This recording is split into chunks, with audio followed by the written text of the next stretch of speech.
வணக்கம். ஒரு gap down opening நிஃப்டியில் இன்னைக்கு பெரிய அளவுக்கு மோர் தென் 400 பாயிண்ட்ஸ் கிட்ட இன்னைக்கு ஃபால் ஆச்சு. அதிலிருந்து கண்டினியூஸாக மார்க்கெட் பாசிட்டிவாக டர்ன் ஆனதுக்கு 6 இம்பார்ட்டன்ட் ஃபேக்டர்ஸ் இருக்குது இன்னைக்கு மார்க்கெட்டில். இந்த 6 விஷயம் கண்டிப்பாக as a intraday traders investors நம்ம கண்டிப்பாக தெரிஞ்சுக்கணும். இதை தவிர இன்னைக்கு நேத்தி நடந்த முக்கியமான விஷயம், இதுக்கப்புறம் 3 நாள் இருக்குது ஹாலிடே. இதோட திங்கட்கிழமை தான் மார்க்கெட் இருக்குது. ஸோ என்னென்ன நியூஸ் வரப்போகுது, இது வரைக்கும் வந்திருக்கிற நியூஸ் என்ன, கவர்மெண்ட்டோட முக்கியமான அனௌன்ஸ்மெண்ட் என்ன, முக்கியமாக மார்க்கெட் இன்னைக்கு கேப் டவுனுக்கான மெயின் ரீசன் ட்ரம்போட ஒரு அனௌன்ஸ்மெண்ட். ஸோ இந்த ஈரான் இஸ்ரேல் இஷ்யூவில், இந்த வாரில் ட்ரம்ப் கொடுத்துருக்கிற ஒரு முக்கியமான செய்தி தான் இன்னைக்கு குளோபல் மார்க்கெட்டை மறுபடியும் ஒரு பாசிட்டிவ் சென்டிமெண்ட்லேருந்து நெகட்டிவாக டர்ன் பண்ணியிருக்கு. இதோட ஓப்பனிங் வந்து நம்ம மார்க்கெட் இன்னைக்கு ஒரு பாசிட்டிவ் ரிவர்சல் இருந்தது. மற்ற மார்க்கெட்டை கம்பேர் பண்ணும்போது இன்னைக்கு நம்ம மார்க்கெட் ஏஷியாவில் ஒரு பெஸ்ட் பர்ஃபார்மிங் மார்க்கெட்டாக இன்ட்ராடேல டர்ன் ஆயிருக்கு. ஸோ என்னென்ன நியூஸ் இன்னைக்கு, இதுக்கப்புறம் மார்க்கெட் திங்கக்கிழமை தான் இருக்குது. வரப்போகிற வாரம் ரொம்ப இம்பார்ட்டன்ட் ஃபேக்டர் ஆர்பிஐயோட மானிட்டரி பாலிசி அனௌன்ஸ்மெண்ட் இருக்குது. ஸோ அதை பற்றின டீட்டெயிலும் நம்ம ஒன் பை ஒன்னாக பார்க்கலாம். சென்னை ட்ரேடிங் அகாடமி தமிழில் ஸ்டாக் மார்க்கெட்டை லேர்ன் பண்ணுறதுக்கு ஒரு பெஸ்ட் யூடியூப் சேனல், சப்ஸ்கிரைப் பண்ணி வாட்ச் பண்ணுங்கள். சனிக்கிழமை காலையில் 10 மணிக்கு சாலையூரில் ஆப்ஷன் ட்ரேடிங்கான ட்ரைனிங் இருக்குது. இது ஒரு ஃப்ரீ ட்ரைனிங் செஷன். இதுக்கான லிங்க் டிஸ்கிரிப்ஷனில் இருக்குது, கிளிக் பண்ணி ரெஜிஸ்டர் பண்ணிக்கோங்க. இப்போது வீடியோக்குள்ளே போகலாம்.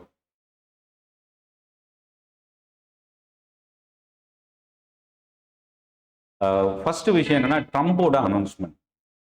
அவர் ஆக்சுவலாக மார்க்கெட்டை பார்த்தீங்கன்னா, இந்த வார் ஸ்டார்ட் ஆனதுக்கப்புறம் ஒரு கண்டினியூஸாக ஒரு ஃபால் வரும். அதுக்கப்புறம் இவரோட ஒரு அனௌன்ஸ்மெண்ட் வரும், மார்க்கெட் கொஞ்சம் பவுன்ஸ் பேக் ஆகும். மறுபடியும் இன்னொரு அனௌன்ஸ்மெண்ட் வரும், மறுபடியும் மார்க்கெட் ஃபால் ஆகும். தொடர்ந்து இப்போ இந்த வாரம் மட்டுமே பார்த்தீங்கன்னா, இந்த ரெண்டு வாரத்தில் மட்டுமே 2 நாள் மார்க்கெட் இன்க்ரீஸ் ஆகும், அகைன் 2 நாள் ஃபால் ஆகும், மறுபடியும் 2 நாள் இன்க்ரீஸ் ஆகும். இது எல்லாமே ட்ரம்போட அனௌன்ஸ்மெண்ட். இது ஒரு மார்க்கெட் மேனிப்புலேட் பண்ணுறதுக்கான ஒரு இம்பாக்டாக தான் மார்க்கெட் இப்போ இந்த பாஸ்ட் ரெக்கார்ட்ல இருந்து நம்ம பார்க்க முடியுது. ஸோ இப்போ இவரோட அனௌன்ஸ்மெண்ட் இதுக்கு முன்னாடி வந்தது என்னன்னா, அமெரிக்கா இந்த வாரம் கம்ப்ளீட்டாக நிறுத்திட்டு பேச்சுவார்த்தைக்கு வந்தால் நாங்கள் தயார் அப்படின்னு ஈரான் கொடுத்ததா ஒரு நியூஸ் இருந்தது. பட் இப்போ ட்ரம்ப் கொடுத்துருக்கிற ஒரு நியூஸ் என்ன அப்படின்னா, இதுதான் நேத்தியோட மார்க்கெட் ரெக்கவர் ஆகிறதுக்கும் காரணமாக இருந்தது. ஆனால் ட்ரம்ப் கொடுத்துருக்கிறது அடுத்த 2லிருந்து 3 வாரத்துக்கு ஒரு கடுமையான போர் இருக்கும் ஈரானுக்கு அகைன்ஸ்டா. கம்ப்ளீட்டாக இந்த மிலிட்ரியோட அப்ஜெக்டிவை ஃபுல்ஃபில் பண்ணிடுவோம். மேக்ஸிமம் 2லிருந்து 3 வாரம். அதாவது என்னன்னா, ஏப்ரலோட 2nd இல்லை 3rd வீக்ல இந்த வாரம் முடிகிறதுக்கான இண்டிகேஷன் ஃபர்ஸ்ட் விஷயம். 2வது விஷயம் என்ன அப்படின்னா, இவர் கொடுத்துருக்கிற இந்த விஷயம் உண்மையிலேயே குளோபலாக எல்லாருக்குமான விஷயமா, இல்லை ப்ரெஸ்ஸுக்கான அனௌன்ஸ்மெண்ட்டா, இல்லை அமெரிக்க மக்களுக்கான அனௌன்ஸ்மெண்ட்டான்னு பார்த்தீங்கன்னா, இது இன்டைரக்டாக ஈரானுக்கான எச்சரிக்கையாக தான் கொடுத்துருக்கிறார். அதாவது அவர் சொல்லியிருக்கிற விஷயம் என்னன்னா, பேச்சுவார்த்தை முடிஞ்சாலும் பேச்சுவார்த்தை முடியலனாலும் 2 to 3 வாரம் இதுதான் டெட்லைன், முடிஞ்சிடும், இந்த வார் வந்து கம்ப்ளீட் ஆகிடும்னு சொல்கிறாங்க. அப்போ என்னன்னா, இதில் சொல்லக்கூடிய விஷயம், இன்கேஸ் இந்த பேச்சுவார்த்தை சுமூகமாக முடியலைன்னா ஈரானோட பவர் பிளான்ஸு, ரொம்ப முக்கியமான அத்தியாவசிய தேவைகளுக்கான அந்த அட்டாக் நடக்கும் அப்படின்றது, இன்ஃப்ராஸ்ட்ரக்சர் அட்டாக் அப்படின்றது நடக்கும்ன்றதை கொடுத்துருக்குறாங்க. அப்போது ஈரானுக்கான எச்சரிக்கை, ஈரான் இந்த பேச்சுவார்த்தைக்கு உடன்படணும் அப்படின்ற ஒரு நியூஸ். ஸோ இதுதான் வந்து இன்னைக்கு நேற்று மார்க்கெட் யூஎஸ் மார்க்கெட் க்ளோசிங்க்கு அப்புறம் வந்த ஒரு விஷயம். க்ளோசிங் அந்த டைமில் கொடுத்த ப்ரெஸ் மீட்டு. பட் ஆனால் பாசிட்டிவாக முடிஞ்சிருந்தாலும் யூஎஸ்ல ஃபியூச்சர் கான்ட்ராக்ட் 24 ஹவர்ஸ் ட்ரேட் ஆகும். இந்த ஃபியூச்சர் கான்ட்ராக்ட் வந்து இப்போ பார்த்தீங்கன்னா, டவ் ஃபியூச்சர் வந்து கிட்டத்தட்ட 500 பாயிண்ட் டவுனில் இருக்குது. 1.5% மேலே நாஸ்டாக் டெக்னாலஜி இண்டெக்ஸ் டவுனில் இருக்குது. ஸோ அப்போ என்னன்னா, இன்னைக்கு யூஎஸ் மார்க்கெட்டில் பாதிப்பு கொஞ்சம் அதிகமாக இருக்கிறதுக்கு வாய்ப்பு இருக்குது. அப்புறம் ஏன் நம்ம மார்க்கெட் ரெக்கவர் ஆச்சு அப்படின்னா, நம்ம மார்க்கெட்டில் ஒரு சில முக்கியமான நியூஸ் இருக்குது. கவர்மெண்ட்டோட அனௌன்ஸ்மெண்ட் என்னென்ன அப்படின்றத ஒன் பை ஒன்னாக பார்க்கலாம். 2வது, ஏப்ரல் 6லிருந்து 8ஆம் தேதி வரைக்கும் ஆர்பிஐ மானிட்டரி பாலிசி மீட்டிங் இருக்குது. அதாவது ரொம்ப முக்கியமான ஒரு கட்டத்தில் இந்த மீட்டிங் நடக்குது. ஏன் அப்படின்னா, ஃபர்ஸ்ட் விஷயம், இந்த ஃபினான்ஷியல் இயர், அதாவது இந்த ஏப்ரல் ஸ்டார்ட் ஆகிருக்கிற இந்த ஃபினான்ஷியல் இயரோட ஃபர்ஸ்ட் மீட்டிங். 2வது, ருபி ரெக்கார்ட் லோவில் முக்கியமாக 95 கடந்திருக்கு. அப்போ இந்த மீட்டிங் ரொம்ப ஒரு இம்பார்ட்டன்ட் ஃபேக்டராக இருக்கிறதுக்கு வாய்ப்பு இருக்குது. முக்கியமான முடிவு இல்லை அனௌன்ஸ்மெண்ட் வர்றதுக்கான சான்சஸ் இருக்குது.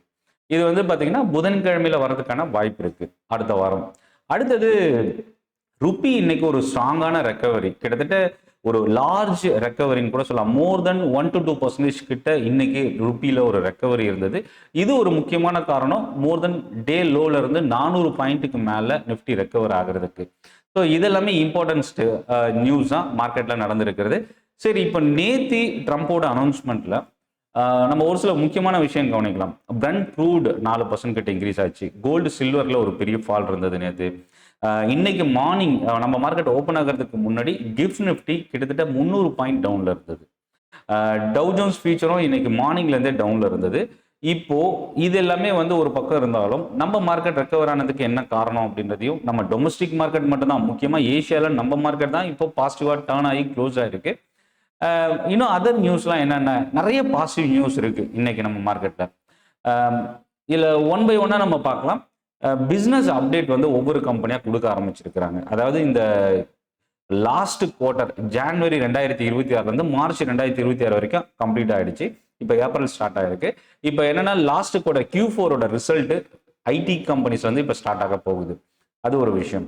ரெண்டாவது, இப்போ டிவிஎஸ் மோட்டாரோட Q4 பிஸ்னஸ் அப்டேட் கொடுத்துருக்குறாங்க. அதுக்கு அடுத்த ஒரு விஷயம் என்னன்னா, ஏற்கனவே ஏப்ரல் 1 ஆட்டோ செக்டார்ஸோட March month sales data already கொடுத்துருக்குறாங்க. அது பெரிய அளவுக்கு கை கொடுக்கல அப்படின்னு கூட சொல்லலாம்.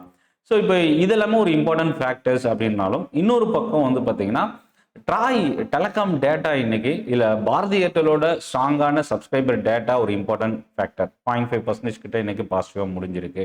சென்செக்ஸோட எக்ஸ்பைரி இன்னைக்கு அது ரொம்ப இம்பார்ட்டன்ட் வாலட்டிலிட்டிக்கு.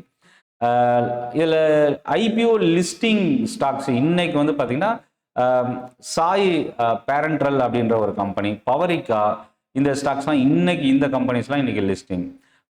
அமெரிக்காவில் இன்னைக்கு ரொம்ப ஒரு முக்கியமான நியூஸ் என்னன்னா, யூஎஸோட இனிஷியல் ஜாப்லெஸ் கிளைம் டேட்டா இருக்கு. மேபி இப்போ யூஎஸ் லைஃப் ஃபியூச்சர் நெகட்டிவாக இருந்தாலும் இந்த டேட்டா ஒரு பாசிட்டிவ் ரியாக்ஷன் கொடுத்தது அப்படின்னா மேபி ரெக்கவர் ஆகிறதுக்கான சான்சஸ் இருக்கு.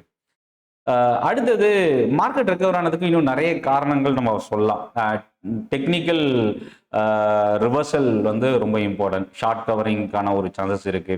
ஐடி செக்டார் இன்னைக்கு மார்னிங்லேயே பாசிட்டிவாக டர்ன் ஆனதும் ஒரு காரணம். ஏன்னா நான் காலையிலேயே என்னோட டெலிகிராம் குரூப்பில் ஷேர் பண்ணியிருந்தேன். ஐடி ஸ்டாக்ஸில் டிசிஎஸ் டே ஹையை உடைக்கும் போது, ஏன்னா நிஃப்டி 400 பாயிண்ட்டுக்கு மேலே மைனஸில் இருந்தது. அந்த டைமில் டிசிஎஸ் டே ஹையை உடைச்சது, கோஃபோர்ஜ் பாசிட்டிவாக டர்ன் ஆச்சு. ஸோ அப்போ இந்த 2 ஸ்டாக் டர்ன் ஆகும்போது அடுத்தடுத்து ஒரு சில ஸ்டாக்ஸ் வந்து கொஞ்சம் ஸ்ட்ரகிள் இருந்தாலும் பட் அது சஸ்டெயின் ஆனதுனால தான் ரெக்கவரி ரொம்ப ஸ்ட்ராங்காக இருந்ததுன்னு சொல்லலாம்.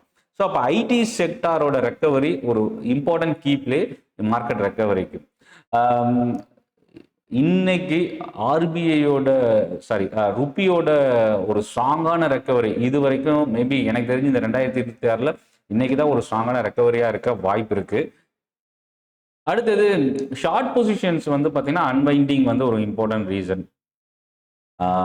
இதில் கவர்மெண்டோட ஒரு முக்கியமான ஒரு சில நியூஸ் என்ன அப்படின்னா, எக்ஸ்போர்ட் செய்யக்கூடிய பொருட்களுக்கு வரி சலுகையா ஏற்கனவே remission of duties and taxes on exported products அப்படின்ற ஒரு RODTEP அப்படின்றது கொடுத்துருந்தாங்க. அந்த திட்டம் வந்து ஒரு பெனிஃபிஷியல் ஸ்கீம். அது அந்த ஸ்கீமை வந்து செப்டம்பர் 2026 இந்த மாதம், இந்த இயர் செப்டம்பர் வரைக்கும் எக்ஸ்டெண்ட் பண்ணுறதுக்கான ஒரு நியூஸ் கொடுத்தது ஒரு பாசிட்டிவ். அடுத்தது, இன்னைக்கு ஒரு இம்பார்ட்டன்ட் மீட்டிங், பிரைம் மினிஸ்டரோட மீட்டிங். அதில் வந்து பார்த்தீங்கன்னா பாதுகாப்பு அமைச்சரவை, அதாவது டிஃபென்ஸ் மினிஸ்ட்ரியில் cabinet of committee of security, இவங்க வந்து உரம், அதாவது ஏவியேஷன் செக்டாரோட டிரான்ஸ்போர்ட்டேஷன், அதே மாதிரி கப்பல் போக்குவரத்து, இதுக்கான டிஸ்கஷன் வந்து இன்னைக்கு பிரைம் மினிஸ்டரோட தலைமையில் நடக்குது. இதுல இருந்து அனௌன்ஸ்மெண்ட் வர்றதுக்கு வாய்ப்பு இருக்கு. இதுல என்ன ரியாக்ஷன் இன்னைக்கு நடந்தது அப்படின்னா, கெமிக்கல் ஸ்டாக்ஸ் இன்னைக்கு ஒரு ஸ்ட்ராங்கான பவுன்ஸ் பேக். முக்கியமாக டாடா கெமிக்கல் இன்னைக்கு 7% இன்க்ரீஸ் ஆயிருக்கு. Deepak Fertilisers, Deepak Nitrate, chemical fertiliser stocks இன்னைக்கு ஒரு ஸ்ட்ராங்கான அப்சைட் மொமெண்டம் இருந்தது. அடுத்தது க்ரூட் ஆயில். க்ரூட் ஆயில் மறுபடியும் ட்ரம்போட அனௌன்ஸ்மெண்ட்ல இன்க்ரீஸ் ஆக ஆரம்பிச்சதுக்கப்புறம் நமக்கு நார்மலாக தெரியும், க்ரூட் ஆயில் இன்க்ரீஸ் ஆனால் ஆயில் மார்க்கெட்டிங் கம்பெனிஸ் இறங்கும், இன்னொரு பக்கம் ரிஃபைனரி ஸ்டாக்ஸ் இன்க்ரீஸ் ஆகும். அதுதான் இன்னைக்கும் நடந்திருக்கு. 22,700 நிஃப்டி இன்னைக்கு கிராஸ் ஆயிருந்தது. ஐடி ஸ்டாக்ஸ் லீட் பண்ணது ஒரு ரீசனாக இருந்தது. அடுத்தது, புரோக்கரேஜோட அப்கிரேட். வேதாந்தா ரிசோர்சஸ் அப்படின்ற கம்பெனி, இது யார் அப்படின்னா வேதாந்தாவோட பேரண்ட் கம்பெனி. ஸோ இப்போ இந்த வேதாந்தா ரிசோர்ஸஸோட ரேட்டிங் வந்து ஃபிட்ச்ன்ற குளோபல் brokerage வந்து அப்கிரேட் பண்ணியிருந்தாங்க. இன்னைக்கு வேதாந்தா ஒரு நியர்லி 1% கிட்ட பாசிட்டிவாக இருந்தது. கோஃபோர்ஜ் வந்து இன்னைக்கு 4%க்கு மேலே இன்க்ரீஸ் ஆனதுக்கு ஐடி ஸ்டாக்ஸ் இன்க்ரீஸ் ஆனது மட்டும் காரணம் இல்லை. இன்னொரு ரீசன் என்ன, பிஎன்சி இன்சூரன்ஸ் கம்பெனியோட ஒரு பார்ட்னர்ஷிப் டீல் ஒரு ரீசன். மேரிக்கோவோட Q4 பிஸ்னஸ் அப்டேட் இன்னைக்கு 2% பாசிட்டிவாக க்ளோஸ் ஆயிருக்கு. மேபி வரப்போகிற அடுத்த செஷன் வர மண்டே தான் இருக்குது, அடுத்த நெக்ஸ்ட் மண்டே. ஸோ எஃப்எம்சிஜி ஸ்டாக்ஸை நம்ம வாட்ச் பண்ணலாம். ஹெச்ஏஎல் கிட்டத்தட்ட ஒரு 70-80 ரூபா, ஒரே ஒரு ஃப்ராக்ஷன் ஆஃப் கேண்டலில் வந்து ஒரு பெரிய ஃபால் இருந்தது இன்னைக்கு இன்ட்ராடேயில். அதுக்கு முக்கியமான ரீசன் என்னன்னா, ஹெச்ஏஎலோட சிஎம்டியோட ப்ரெஸ் மீட் இன்னைக்கு கொடுத்துருந்தது. இவங்க கொடுத்துருந்த விஷயத்தில் ஜென்ரல் எலக்ட்ரிக்ன்றது ஒரு குளோபல் யூஎஸ் கம்பெனி. இவங்க கிட்ட இருந்து இன்ஜின் வந்து ஹெச்ஏஎல் இருந்து ரிசீவ் பண்ணுறாங்க. அதில் வந்து பார்த்தீங்கன்னா எல்சிஏ Mark 1A அது வந்து இப்போ இவங்க இன்ஜின் ரிசீவ் பண்ணுறாங்க, ஹெச்ஏஎல் ரிசீவ் பண்ணுறாங்க. மொத்தம் 6 இன்ஜின் வந்து நியர்லி 20 இன்ஜின்ஸ் வந்து செகண்ட் ஹாஃபில் வரப்போதும் அப்படின்றதும், இப்போ வந்து நியர்லி ஒரு 6வது இன்ஜின் ரிசீவ் பண்ண போகிறதாகவும் கொடுத்துருக்குறாங்க. மேபி இந்த எல்சிஏ Mark 1Aன்ற இந்த டிஃபென்ஸ் ப்ராடக்ட் வந்து நெக்ஸ்ட் வீக்லேருந்து லைவ்ல வரப்போகுதுன்னு கொடுத்துருக்குறாங்க. பட் ஆனால் இந்த ஸ்டாக் இன்னைக்கு ஒரு பெரிய ஃபால் வந்து இருந்தாலும் பட் அதுக்கப்புறம் ரெக்கவர் ஆகி பாசிட்டிவாக க்ளோஸ் ஆகிருக்கு. இன்னொன்று, இன்னைக்கு 2 செக்டர் ரொம்ப ஸ்ட்ராங்காக இருந்தது. நான் ஆல்ரெடி சொன்ன மாதிரி ஐடி செக்டர், இன்னொன்று ரியல்டி செக்டர். ரியல்டி செக்டர் வந்து இன்னைக்கு பாசிட்டிவாக டர்ன் ஆனதுக்கு ஏன்னா மார்க்கெட் இந்த வார் இம்பேக்டில் அதிகமாக டேமேஜ் ஆனது ஒன் ஆஃப் த செக்டர் வந்து ரியல்டி. இப்போ இந்த ரியல்டியில் வந்து இன்னைக்கு மார்க்கெட் ரெக்கவர் ஆனதுனால ஒரு ரீசனாக இருந்தாலும் பிஎம்சி, அதாவது இது வந்து பார்த்தீங்கன்னா பிராண்ட் மும்பை முனிசிபல் கார்பரேஷன் பிஎம்சி, இவங்களோட ப்ராப்பர்ட்டி டேக்ஸ் அதிகமாக இன்க்ரீஸ் ஆகிருக்கு அப்படின்றத, கலெக்ஷன் வந்து அதிகமாக இருக்குன்ற ஒரு நியூஸு. ரியல்டி ஸ்டாக்ஸு ஒரு பாசிட்டிவ் சென்டிமெண்ட் அப்படின்னு கூட சொல்லலாம். இல்லை, இன்னொரு முக்கியமான விஷயம் இன்னைக்கு மார்க்கெட்டில் நடந்தது. மேபி மார்க்கெட் ஃபால் ஆச்சு காலையில், செகண்ட் ஹாஃபில் ரெக்கவர் ஆச்சு. ஆனால் காலையில் ஃபால் ஆகும்போது ஃபார்மா கம்பெனி தான் பெரிய ஒரு டேமேஜ் இருந்தது. எனக்கு நியர்லி 3 to 5% கிட்ட ஃபார்மா ஸ்டாக்ஸ் எல்லாமே ஃபால் ஆயிருந்தது காலையில் பார்த்தீங்கன்னா. அதுக்கு முக்கியமான ரீசன் என்னன்னா, யூஎஸ் டேரிஃபோட பேனிக் வந்து ஒரு இம்பார்ட்டன்ட் ரீசன். ஸோ அது மேபி ஸ்பெகுலேஷனாக இல்லை அஃபிஷியல் அனௌன்ஸ்மெண்ட்டாக இது வரைக்கும் நமக்கு கிளியராக கிடைக்கல. பட் ஆனால் ஃபார்மா ஸ்டாக்ஸுக்கு டேரிஃப் வரதுக்கான ஒரு பாசிபிலிட்டி தான் இன்னைக்கு ஃபார்மா ஸ்டாக்ஸ் ஃபால் ஆனதுக்கு இன்னொரு ரீசனாக சொல்கிறாங்க. செயிலோட சேர்மன் அண்ட் எம்டி ரிசைன் பண்ணுறதுக்கான ஒரு நியூஸு. ஐடிசி ஒரு ஸ்ட்ராங்கான ரெக்கவரி இன்னைக்கு மார்க்கெட்டில். Lupin European pharma company acquire பண்ணுறதுக்கான ஒரு நியூஸ் கொடுத்துருந்தது. நேற்று ரொம்ப ஸ்ட்ராங்கான பவுன்ஸ் பேக்காக இருந்த இண்டிகோ அகைன் இன்னைக்கு ஒரு ஸ்லைட் நெகட்டிவாக க்ளோஸ் ஆகிருக்கு. ஹெச்எஸ்பிசி டார்கெட் வந்து கட் பண்ணியிருக்கிறாங்க, அது ஒரு இம்பார்ட்டன்ட் நியூஸாக பார்க்கலாம். அடுத்தது ஓலா எலக்ட்ரிக்கோட பிஸ்னஸ் அப்டேட் ஒரு காரணம். இன்னொரு ரீசன் வந்து இவங்களோட ப்ராடக்ட் வந்து பார்த்தீங்கன்னா கிட்டத்தட்ட 60,000 ரூபா கிட்ட ரெடியூஸ் பண்ணியிருக்கிறாங்க வெஹிக்கிளில். ஸோ அப்போ ஓலா எலக்ட்ரிக் இது ஒரு பாசிட்டிவான நியூஸ். என்னன்னா பிஸ்னஸ் அப்டேட் ரொம்ப ஸ்ட்ராங்காக கொடுத்துருந்தது ஒரு ரீசனாக பார்க்கலாம். இதை தாண்டி நியூ ஆர்டர் ரிசீவ் பண்ணதில் ரேட் கெயின் டெக்னாலஜிஸ் வாட்ச் பண்ணலாம். Q4 பிஸ்னஸில் உஜ்ஜீவன் ஸ்மால் ஃபினான்ஸ் பேங்க் இதெல்லாமே இம்பார்ட்டன்ட் கீ ட்ரிகராக இருந்தது. ஸோ அப்போ என்னென்னா கவர்மெண்ட்டோட அனௌன்ஸ்மெண்ட் ஒரு பக்கம், இன்னொரு பக்கம் ரூபி ரெக்கவரி, டொமஸ்டிக் நியூஸ் தான் இன்னைக்கு நம்ம மார்க்கெட்டை வந்து ஸ்ட்ரென்தன் பண்ணியிருக்கு. ஈவன் இப்போ இந்த மாதிரி ஒரு சினாரியோ ரொம்ப ரேராக தான் நடக்கும். ஏன் அப்படின்னா யூஎஸ் மார்க்கெட் லைவ் ஃபியூச்சர் மோர் தென் 500 பாயிண்ட்ஸ் கிட்ட டவுன்ல இருந்து, யூரோப்பியன் மார்க்கெட்டும் டவுன்ல இருந்து, ஏஷியன் மார்க்கெட் டவுன்ல க்ளோஸ் ஆகி நம்ம மார்க்கெட் மட்டும் ஸ்ட்ராங்காக ரெக்கவர் ஆயிருக்குன்னா கம்ப்ளீட்டாக டொமஸ்டிக் ஃபேக்டர்ஸ் தான் இன்னைக்கு மார்க்கெட்டை ட்ரைவ் பண்ணியிருக்கு. பட் ஆனால் இது டெம்பரவரி தான், பெர்மனண்டாக இது ஸ்ட்ராங்காக இருக்கும் அப்படின்றத நம்ம சொல்ல முடியாது. குளோபல் மார்க்கெட் சினாரியோ கண்டிப்பாக இன்ஃப்ளூயன்ஸ் பண்ணுறதுக்கான வாய்ப்பு கொஞ்சம் அதிகமாகவே இருக்குது.